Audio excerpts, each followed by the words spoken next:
Halo nakama, selamat datang di channel Anime OP. Yuk, sebelum masuk ke pembahasannya, jangan lupa like video ini ya bosku. Like dari kalian akan menambah semangat Mimin untuk terus memberikan informasi terbaru mengenai One Piece pada nakama semua. One Piece chapter 1136 benar-benar menjadi chapter yang sangat dinantikan oleh para fan One Piece. Yap, ada beberapa hal menarik yang telah disampaikan oleh leaker mengenai apa yang akan terjadi di chapter 1136, dan salah satunya adalah dimulainya pesta penyambutan kelompok bajak laut Tobi Jerami di Pulau Elbaf. Nah, cerita pada chapter kali ini akan diawali dengan memperlihatkan keadaan di perairan New World, di mana kita bisa melihat banyak sekali kapal yang dipimpin oleh Orlombus. Yap, seperti yang kita tahu ya bosku, Orlombus ini adalah komandan ketujuh dari aliansi armada besar kelompok bajak laut Tobi Jerami. Nah, menariknya, tepat di momen ini juga, kita bisa melihat Orlombus yang sedang membaca berita besar tentang insiden yang terjadi di Pulau Egghead. Jelas dampak yang ditimbulkan akibat pertempuran bajak laut Tobi Jerami melawan pihak pemerintah dunia membawa dampak yang sangat besar bagi dunia One Piece. Di koran tersebut dijelaskan jika kelompok bajak laut Tobi Jerami yang telah menghabisi Dr. Vegapunk, padahal nyatanya pihak pemerintah dunia lah yang telah menghabisi Dr. Vegapunk.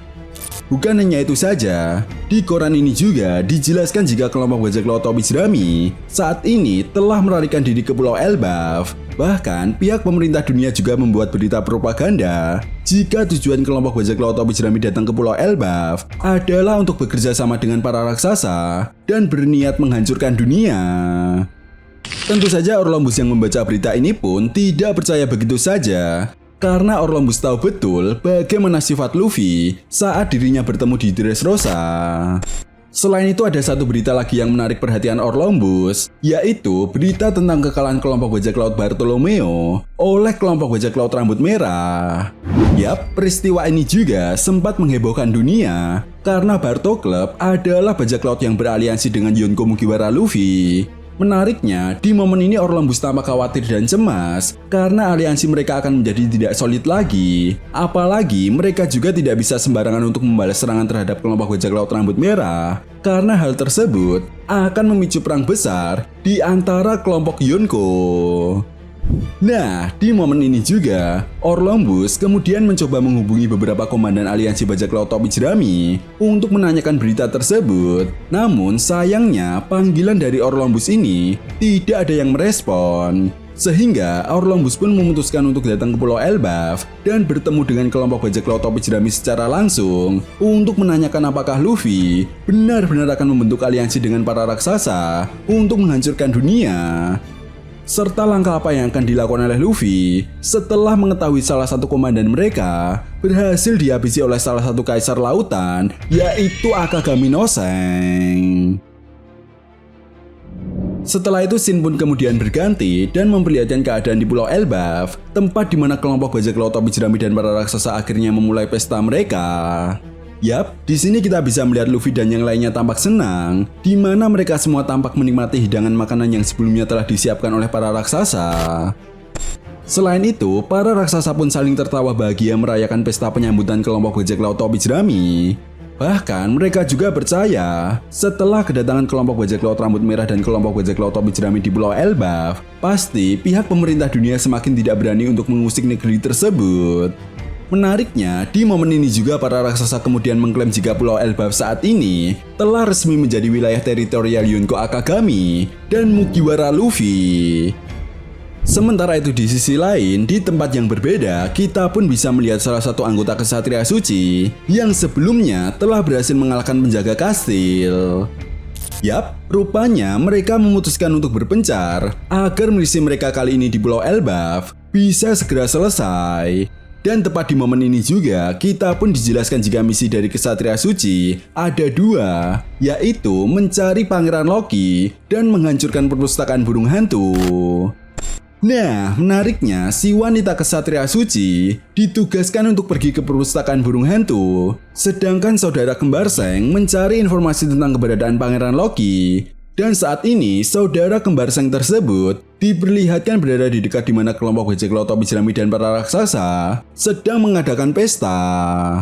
Nah, menariknya, di tengah-tengah pesta yang meriah itu, tiba-tiba Luffy merasakan kedatangan sosok yang kuat. Bahkan Zoro dan Sanji yang berada di dekat Luffy pun merasakan hal yang sama. Jelas hal ini pun langsung membuat Luffy, Zoro, dan Sanji di mode waspadanya. Dan benar saja, tepat di momen ini juga, mereka bertiga melihat ada seseorang yang sedang terbang di udara. Sanji yang mengamati pergerakan tersebut pun merasa tidak asing dengan gerakan itu. Sedangkan Luffy yang mengamati dari kejauhan, awalnya mengira jika orang itu adalah Seng karena sekilas sangat mirip sekali dengan Seng. Bahkan di momen ini juga, Luffy sampai berteriak hingga membuat para raksasa terkejut. Jelas Luffy yang penasaran dan ingin segera bertemu dengan Seng pun tanpa basa-basi langsung mengejar orang itu. Sementara itu di sisi lain, kita pun bisa melihat saudara kembar Seng yang sedang menggunakan teknik Rokushiki untuk melayang di udara. Hingga pada akhirnya, kembaran Seng tersebut berhasil mendarat di belakang desa dekat hutan yang menuju ke arah jembatan. Nah, di momen ini kita bisa melihat Luffy yang berhasil mengejar kembaran Seng. Namun, betapa terkejutnya Luffy saat dirinya melihat bahwa orang itu tidak memiliki bekas luka di matanya dan tangannya pun masih terlihat lengkap. Jelas hal ini pun membuat Luffy bertanya-tanya dan mulai mengingat sedikit flashback saat dirinya bertemu dengan Seng dan ketika Seng menyelamatkan Luffy dari monster laut. Nah, menariknya setelah mengingat hal tersebut, kita pun diperlihatkan sebuah halaman ganda yang sangat epik, di mana dengan kocaknya, Luffy menunjuk ke arah kembaran Seng sambil berkata, "Kau Seng yang asli." Melihat tingkah konyol Luffy, kembaran Seng itu pun kemudian tertawa dan mengatakan jika Luffy adalah orang yang bodoh.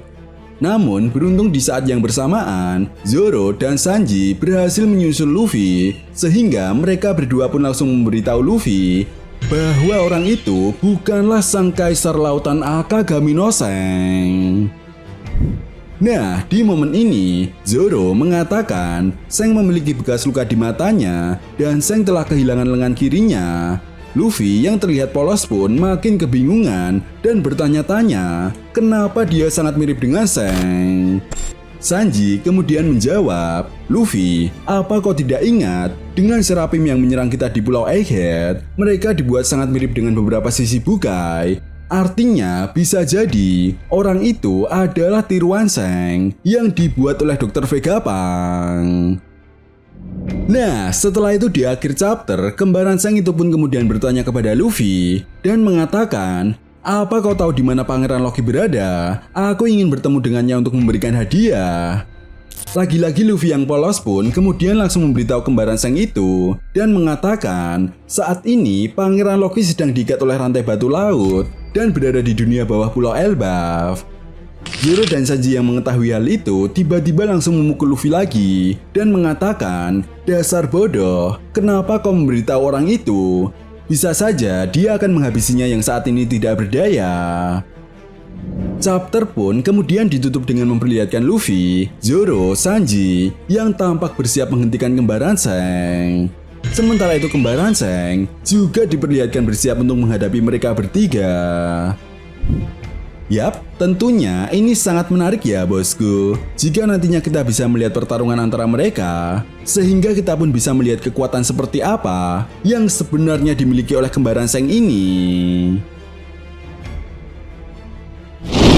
Nah, itu tadi merupakan analisa manga One Piece chapter 1136. Jika kalian punya pendapat lain atau teori tentang pembahasan kali ini, silahkan tuliskan pendapat kalian di kolom komentar ya bosku. Oke, sampai di sini dulu pembahasan kita kali ini, and see you next time.